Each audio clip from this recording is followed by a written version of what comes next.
So this is going to be more of a first impressions rather than a review, as I currently haven't completed the games in question that I'm going to be talking about. I haven't finished Last of Us 2, not because it's bad, but because it's scary, and I haven't finished Ghost of Tsushima, not because it's bad, but because it's quite big. These games being incomplete is important for what I want to talk about in this video, otherwise I would have waited to beat them before making this. Hopefully you'll agree with that when we start getting into what I'm going to talk about. This was originally going to be a first impression style video on The Last of Us 2, but that led me down a rabbit hole of talking about more interesting topics than just what I thought about the game, like immersion in video games in general, separating immersion in the world itself to immersion in the characters. How can we be immersed in both, or one independent of the other? And whether or not a video game being fun is actually that important. At this point, I've avoided all Last of Us 2 discussions online, other than reading the headlines about how a lot of people aren't that impressed with it.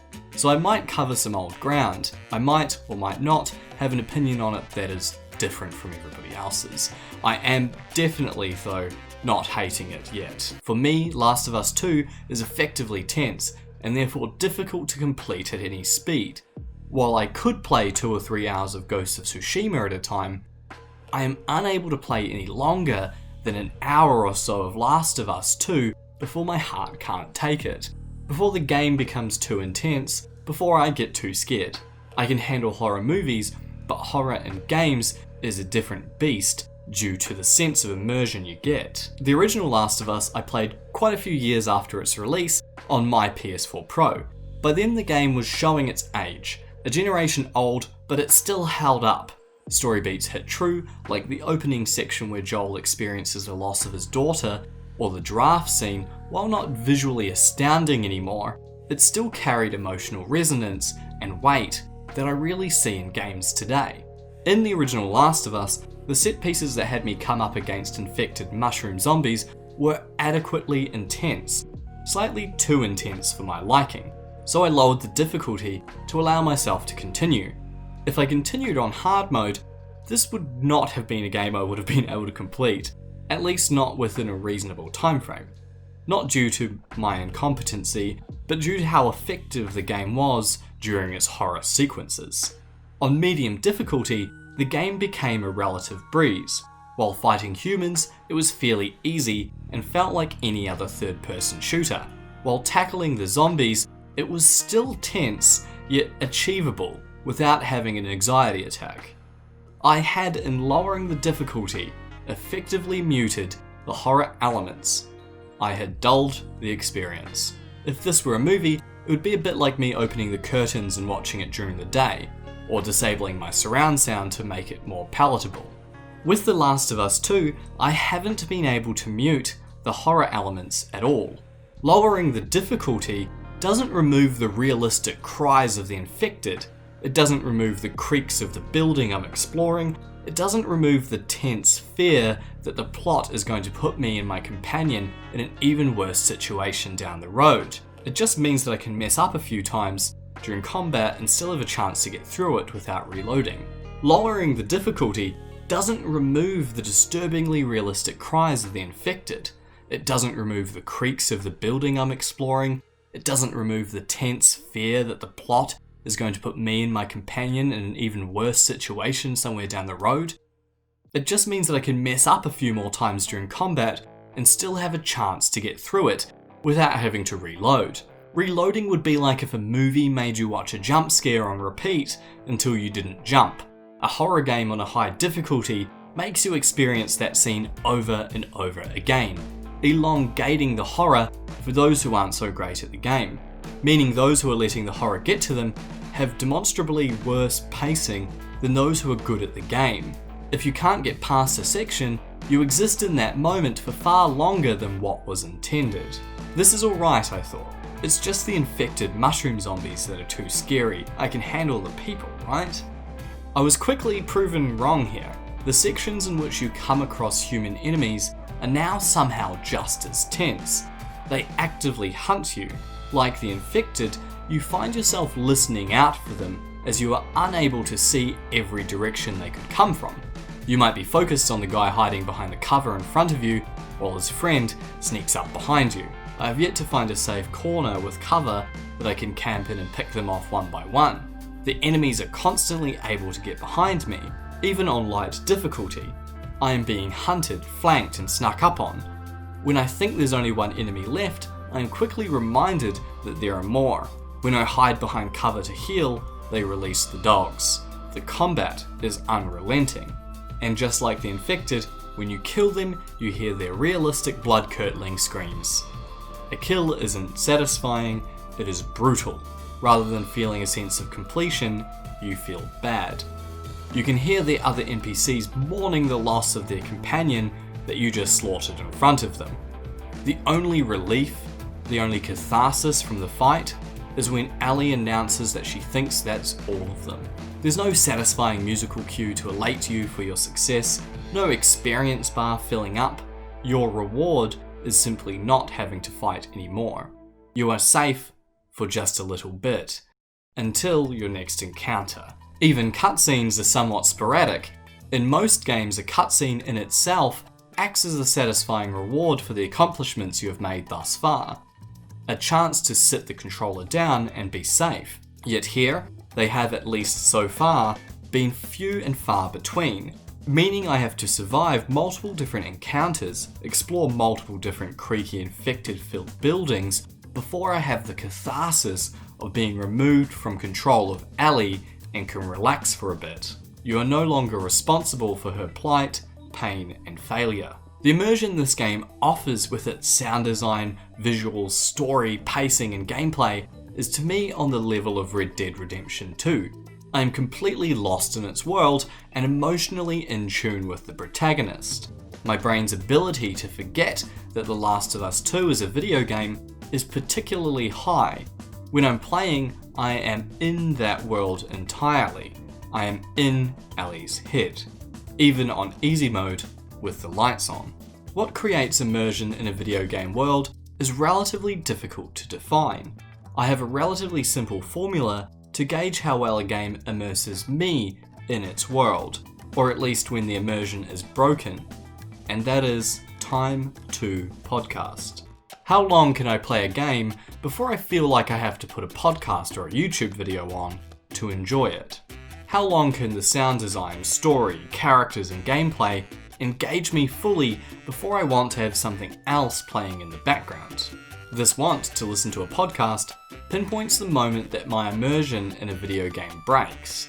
I have a relatively good TV, a relatively good sound system. I like to let a film or TV show wash over me undisturbed by the world around me. I like to completely sink into a fictional world, experience it as intended. But games are long.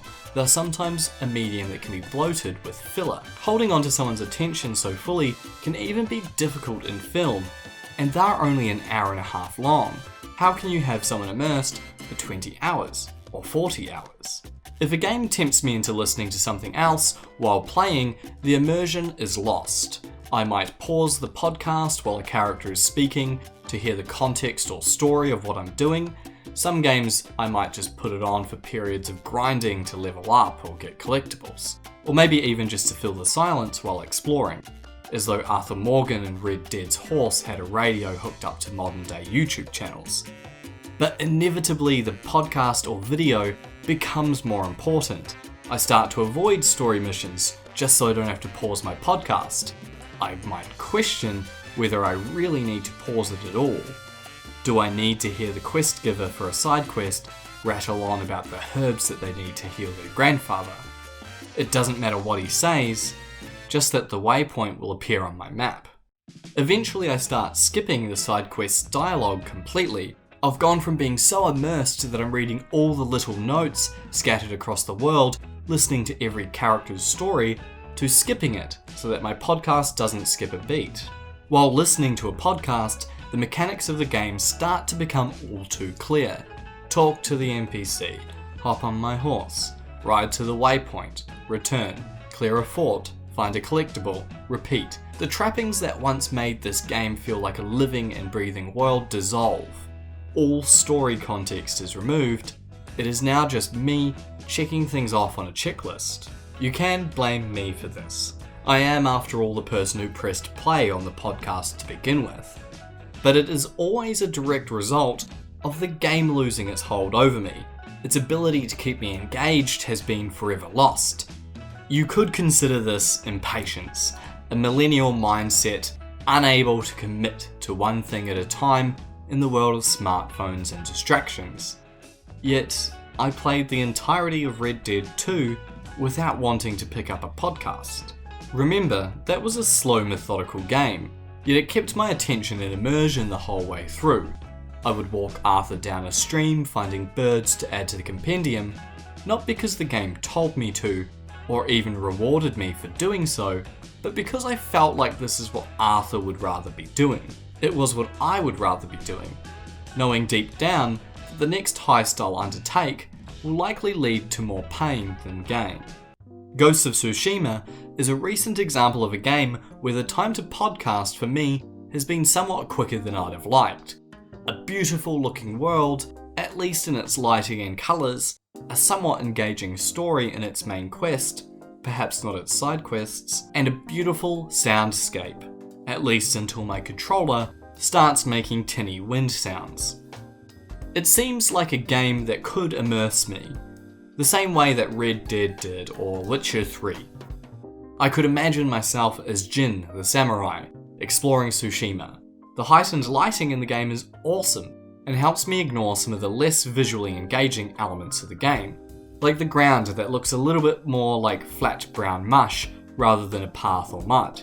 The awesome colours of the flowers and trees help me forget that I am in an area that is pretty much the same, just with different coloured flowers and different coloured trees. Sometimes different coloured sunset.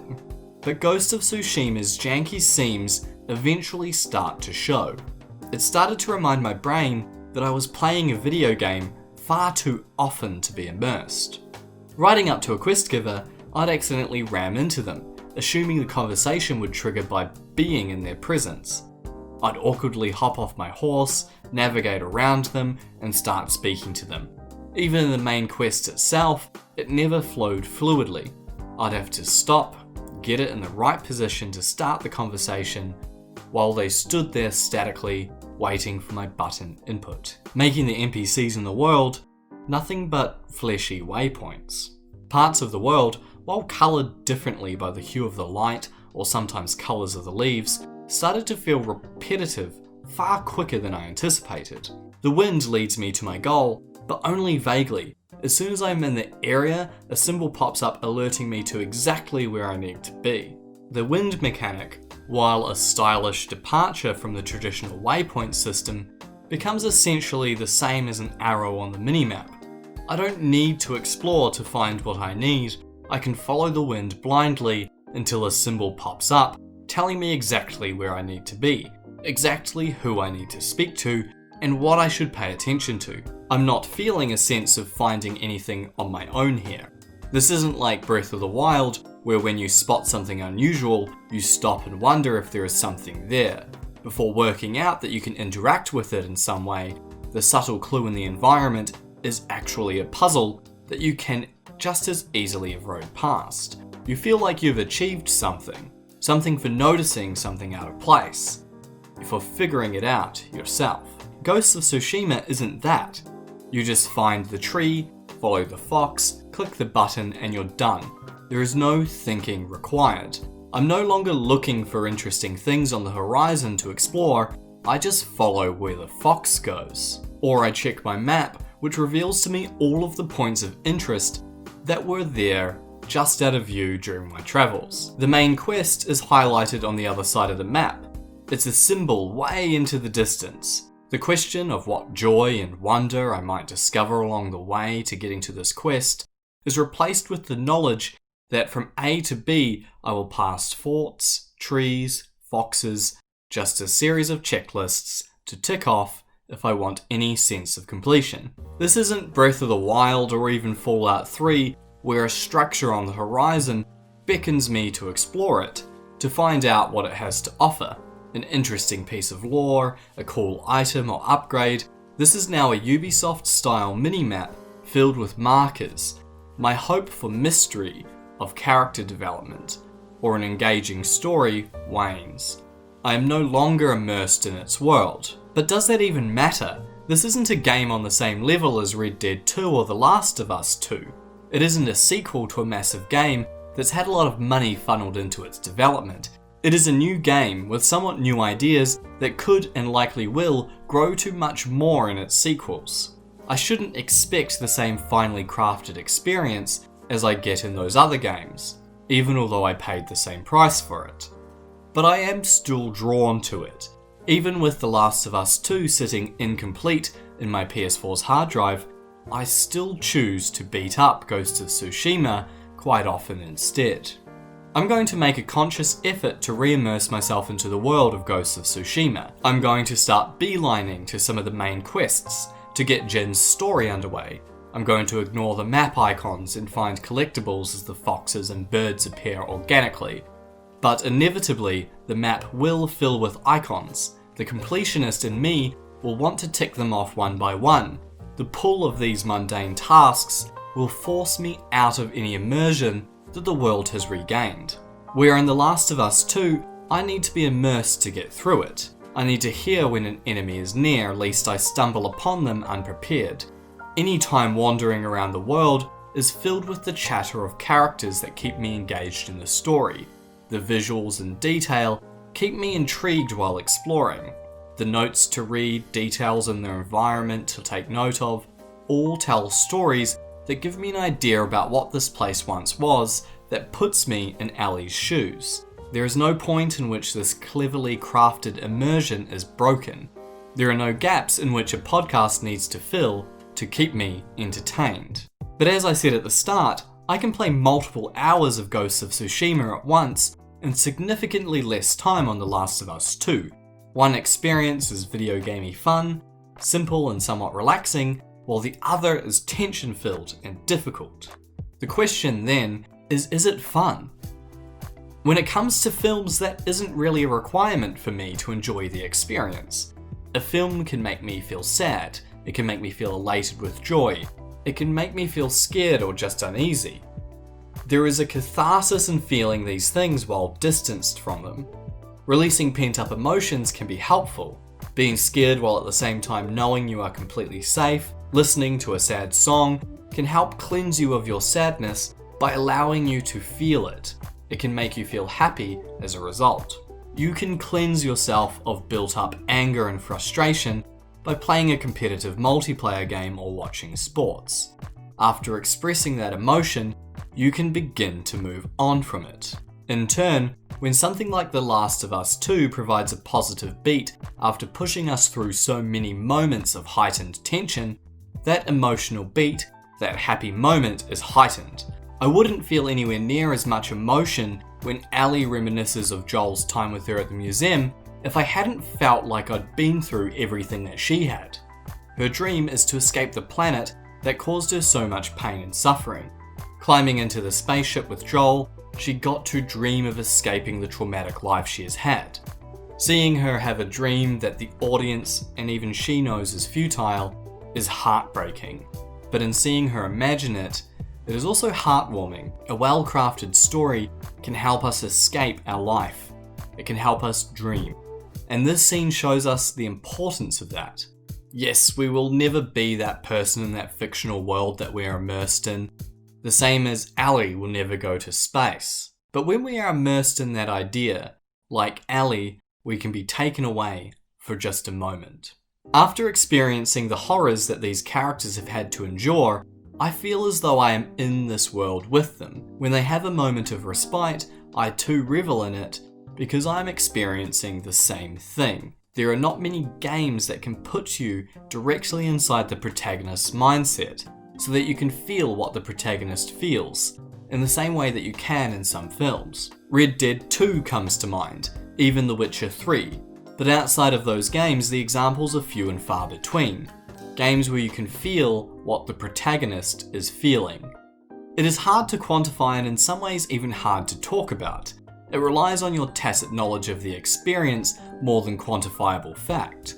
Ellie's moment in the spaceship might not resonate with you if you haven't too experienced moments in your life that you've desperately wanted to escape from while knowing deep down that you can't. This is different from knowing how a character feels. The protagonist might feel sad, but you're not in it with them if you don't also feel sad. You might know that the character is scared, but if you aren't, then you aren't truly immersed in that character. I think that you can be immersed in the world, but not the characters. I think this is the most common sense of immersion in gaming. Immersion into the game's world. With Red Dead Redemption 2, I was immersed in both. When Arthur felt like distancing himself from the others, I would go hunting to enjoy the isolation, as he would. When he felt sad, I quite often felt sad too. The game kept me emotionally in tune with the depressed cowboy. Whether it was the small joy in being away from the world hunting, or questioning Dutch's motives, I felt like I was with Arthur. Like Arthur, you question the need to risk the camp's safety for money, when in game you already have all the money that you need. What at first seems like a broken economy aids in helping you feel the pointlessness Arthur feels in continuing this spiral into more and more danger for less and less return. If you wanted more in-game money or needed it, then Dutch's schemes to make more money might feel more intriguing or worth it. But everything after the Valentine heist feels pointless. It puts you and your people at risk. It turns the player against Dutch in the same way that Arthur starts turning against him and his ideas. With The Witcher 3, I was immersed in the world. I made choices that I felt Geralt would make. I felt the wind and I got lost in exploring the environment. I wanted to know about all of the characters and lore. But I don't think I ever felt what Geralt was feeling. I knew what he was feeling when he did emote, but the game never made me feel what he was feeling in the same way some films do, in the same way Red Dead Redemption 2 does with Arthur, and the same way that Last of Us 2 does with Ellie. Although I enjoy Jin as a character so far in Ghosts of Tsushima, I will likely not feel how he feels at any point during the game. I won't be immersed in that character. However, I hope I can be immersed in that world should there be less distractions reminding me that it's a game. So what's better? Arguably neither of these things are better than the other. They are of course different experiences that have a lot of value on their own. I don't want to feel the intensity that I feel in Last of Us 2 every time I pick up a game. While I enjoyed the immersion of Red Dead 2, it can be nice to have a game that doesn't force you into the mundanity of its world just so you feel like you are living in it. A game where you can skip some of the day-to-day, where the investment isn't as large. With The Witcher 3, I'm kind of glad that I'm not completely in Geralt's hardened emotional state. I don't want to have to feel an intense desperation to find Ciri. I know I eventually will, and can enjoy being immersed in the world, exploring and stumbling across characters without feeling Geralt's guilt for getting distracted playing Gwent. The emotional distance this game affords allows you to enjoy its sardonic grim world without feeling bogged down in it. But in Ghosts of Tsushima, skipping these elements that made Red Dead more cowboy sim than open world action game, I will have difficulty engaging with Ghosts of Tsushima on the same emotional level. But maybe that doesn't matter. I enjoy listening to podcasts, and I can't really do that without having something else going on in the background. Maybe every now and again, I need a game like Ghosts of Tsushima that I can turn my brain off completely and relax to a podcast with, even if I'll be ignorant of the tone that the developers were trying to create, but I'll be enjoying the experience all the same. It might not have as lasting an impact on me, or be as memorable, but it will at least have been a fun experience, and a good primer for the next one. So that led to a longer ramble than I anticipated going into this, and I have one more thing to think about on conclusion, and that involves spoilers for Last of Us 2. It seems that a lot of people hated the fact that Joel, the protagonist of the first game, dies early on in The Last of Us 2. For me, this was a powerful, poignant moment, a perfect inciting incident to put me well and truly inside Ellie's head. All acts of violence I commit through her as the game goes on is pinned to the emotions I felt in that moment. While logically I know that those who I am hunting are likely good, probably fueled by Joel's massacre of the Fireflies to save Ellie at the end of the first game, this is a revenge story heightened by my pre-existing attachment to this character. This moment we are meant to hate.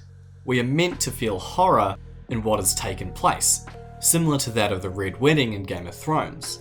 A sudden moment of brutal violence towards a character that we care about. If it had been anyone else dying at the start to propel Ellie's story, we probably wouldn't have felt as strongly about it.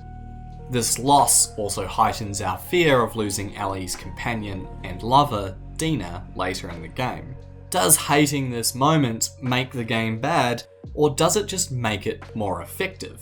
This isn't just subversion for subversion's sake. Whether you like it or not, it is driving the story forward, driving your emotions for that story. It is setting up the plot as effectively as possible. It is more emotionally effective than when Darth Vader kills Obi-Wan Kenobi in A New Hope. Had the prequels come out first, and we as an audience been attached to Obi-Wan before A New Hope, would we have felt the same way about that moment? Would we have hated it? Would we have claimed that it disrespected Obi-Wan's character? We probably would, but the death of the mentor was an important part of Luke's hero's journey. Did anyone expect Joel to be an integral part all the way through the game? I was personally already surprised that he survived the first one. I assumed from early marketing that he wouldn't play a substantial role. So what is it about that death that makes the game so bad for so many people? Again, I haven't completed the game yet, so perhaps the story has a greater failure coming up. Maybe I'm misreading people's perspectives because I'm yet to experience the moment that everybody hates. I have until this point avoided all spoilers relating to the game.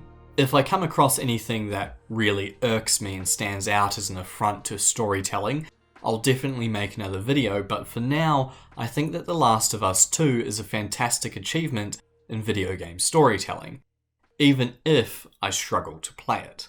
So thanks for watching. If anyone got this far, please leave your thoughts in the comments. If you want, I have more videos on the channel that you can check out. Should we know the ending of a TV show from the beginning, which asks exactly that while exploring the endings for Dexter, Breaking Bad, and Game of Thrones. And Twin Peaks vs Persona 5, where I talk about David Lynch's influence over Persona 5's story. See ya.